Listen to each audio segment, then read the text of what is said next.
Welcome to NerdyCast. I am Nick, and today we are going to be talking about Saved by the Bell and education.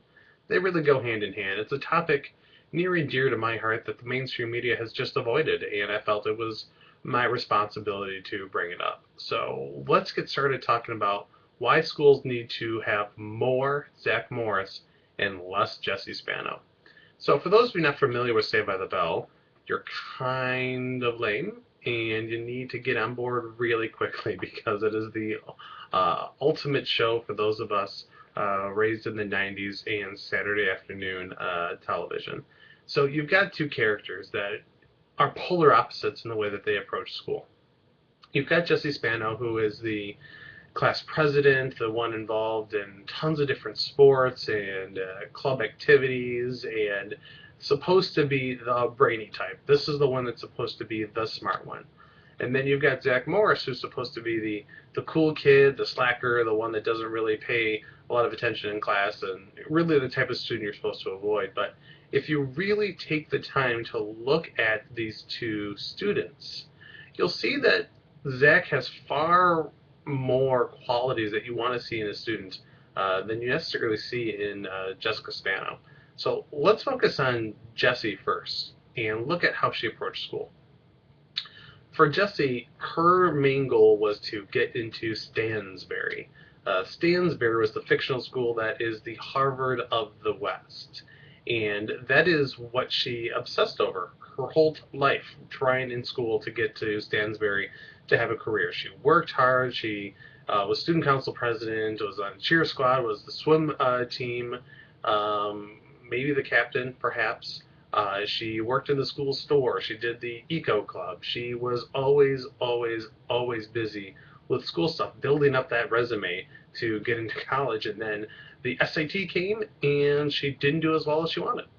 And Stansbury wouldn't take her. The end, essentially. The lesson is that, I don't need Stansbury, and if they don't accept Jessie for her awesomeness, then she doesn't need to go there. Which is nice, happy ending, but in reality, that happens. Kids that don't do well on one test don't get into places, despite all their awesome extracurriculars and who they are as people. And that's something that we see time and time again. I see in high school kids not getting to where they want because their one ACT or one SAT score wasn't as high, and they take it over and over and over again. Jessie was obsessed with testing because she viewed testing as the validation of what she had learned.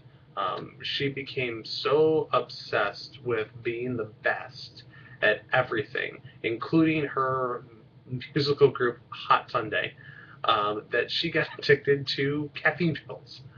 Yes, you heard me, caffeine pills. Essentially, in today's world, she got hooked on 5-hour energy drink, you could say, and that caused her to be so excited, but also so scared. And as funny as that episode is, there's definitely a kernel of truth there with the way kids attack themselves and their bodies to be ready for all of their work and studying super late and not getting any sleep, and the amount of kids that come in with Red Bulls and stuff like that into the classroom at 8 in the morning is frightening to me. And that was Jessie's life, to be the best, to get into where she needed to do everything that she wanted, and school was the way to go about it.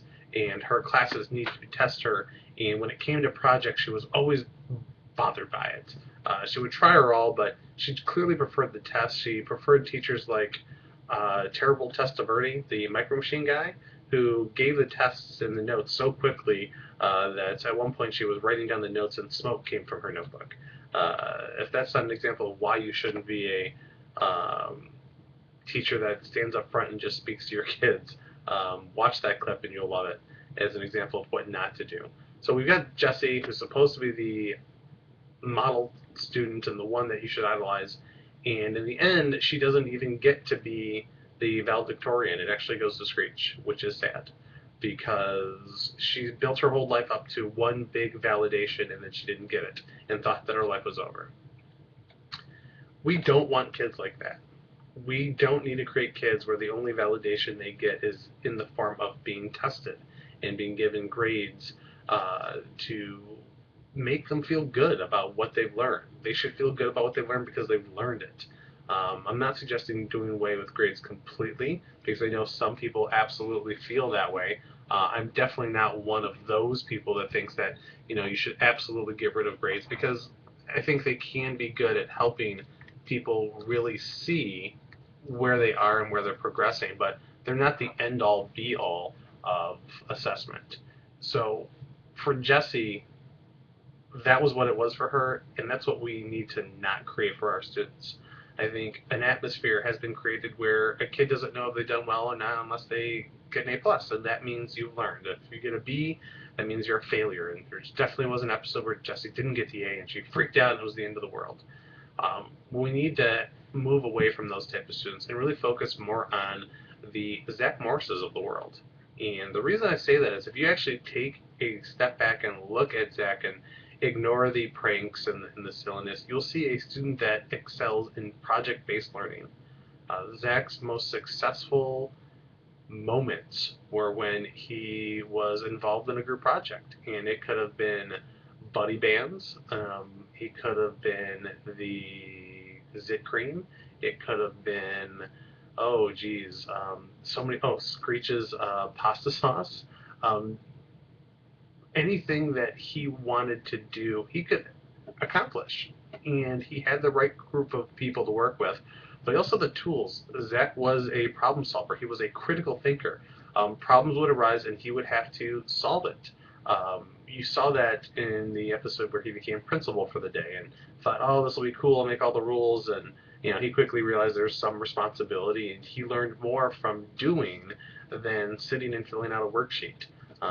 Zack tried to cheat on that terrible test-of-ready test using Screech's dental work to predict the future and get the answers on the test. Of course, it failed him because cheaters never prosper, but that's his reaction to those type of assessments, that he didn't care enough because they really didn't mean anything to him. It wasn't a way for him to demonstrate what he learned. And then when it was all said and done, Zack took the SAT and he got the highest score out of all of his friends. He knows his stuff. He learns. He just learns differently. We want to create students that are problem solvers, that are critical thinkers, that aren't obsessed with grades, know that they're valuable, but would rather demonstrate what they've learned their own way. And so when you look at someone like Zack, who was vastly talented, according to the show, he ran track and he also played basketball. That's when he had the knee surgery. And he had his band, of course, the Zack Attack, where he wrote probably the best song of the 90s, Friends Forever. If you haven't heard it, YouTube it. You will love it. It'll become possibly the soundtrack of your life. And Zack did all of that and had time for friends, had time for fun, chased Kelly, caught her, lost her, dated that mystery girl Tori that disappeared before graduation, and ended up getting her back. Excuse me, not Tori back, but Kelly back at college. So you look at a character like Zack in terms of who is that in your classroom. Look at the students that aren't excelling and try to ask yourself why. Is it because you're asking them to show you what they know in a way it just doesn't work for them? When I moved to project-based learning, that's what I realized. The more that I gave my kids the freedom to demonstrate their knowledge outside of a bubble test, the more feedback I got from students, the more engagement I got from students, the better overall grades my students received in class. So as you move forward into this school year, if you haven't started, get ready. If you've already started, look to switch. Try to identify those Zack Morris types in your class and see if you can offer them a way to demonstrate what they know in a way that suits them. Now, I know there's going to be some pushback. Kids have to take tests. They need to get ready. They need to do this. They need to do that because the real world. Even as a teacher, I have taken 0 multiple choice tests in my life. As an adult, as a professional, I don't take them. So any of these real world or they need to get ready for college, I didn't take that many multiple choice tests in college. There were a lot of essay tests. And, I prepare my kids for essays, and I think a lot of teachers do that as well. But there were very few multiple choice tests that I took in college. And in real life, there are hardly any. I don't know any professions where people are sitting down and taking bubble tests as a part of their job. So we need to start reevaluating how we approach these students in our classes, these Zach Morrises, and I probably wasn't nearly as cool, and my hair wasn't nearly as awesome as Zach's, um, but I was a project-based learner, and I struggled with standardized tests. I struggled with the multiple choice tests.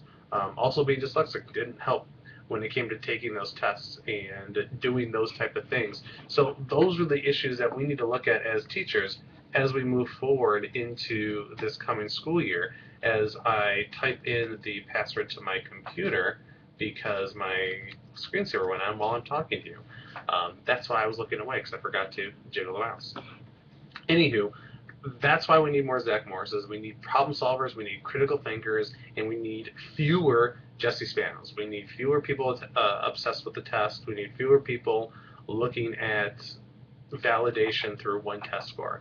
If we can create more of those Zach Morrises in our classrooms, school will be better, the world will be better, and as teachers, our lives will be better because we will not be saddled with these robotic students obsessed with the test and looking for that validation, as I said before. So that's my 2 cents, 3 cents, 4 cents, or I guess 3 cents, no sense, because I don't want to say no sense because it sounds like I don't have any sense.